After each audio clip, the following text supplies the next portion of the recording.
In order to hold our tool rigidly in a vertical mill, some very bright guys dreamed up some ingenious methods for us. Probably the most popular is the use of our R8 collets.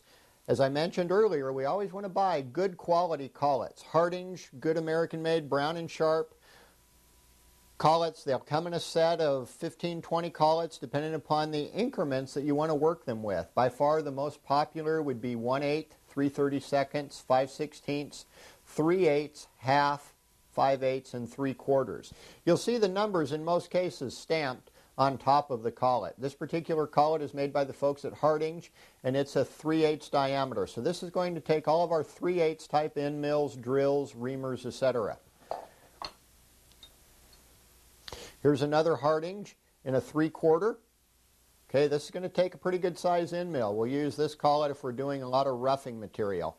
Some folks get a little excited and feel that the end mill has the possibility or potential of slipping in a collet, and they've come up with an interesting concept as well called a tool holder.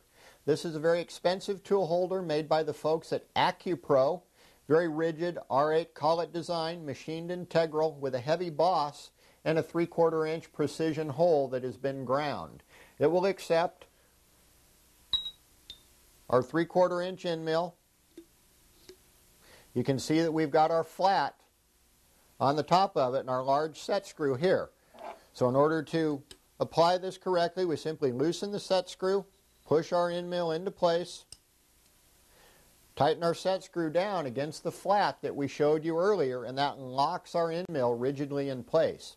It's very important when we apply a end mill to the tool holder or the collet that we choke it up really close. We don't want a tremendous length protruding from the tool holder. This makes for a very unrigid setup. In some applications it may be necessary to extend the cutter out farther because we've got a deep hole to machine into or we've got a boss that is interrupting that. For that type of machine work, you cannot use this type of tool holder because it is regulated by the flat that we see on the cutter. It's a big advantage of a collet system in my opinion, because with a collet it allows us to be able to infinitely adjust the length or depth of our tool. Ideally, if we were going to use this V-block form cutter that we have here, we'd want to choke it up really close to the collet. Okay, you can see we've got it choked up right on the end there. But if we have a deep hole to reach or a hard to get place, we can infinitely pull this collet out within reason and expose more of the cutter. Remember, we're losing a little bit of rigidity, but we still need to get into the deep hole to cut, so some sacrifices are going to have to be made.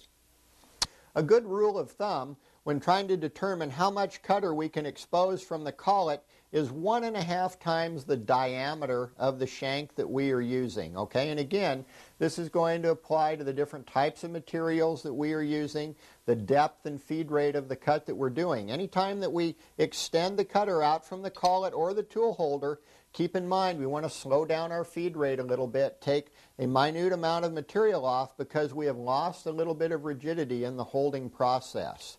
So that's a good versatile way to deal with a collet system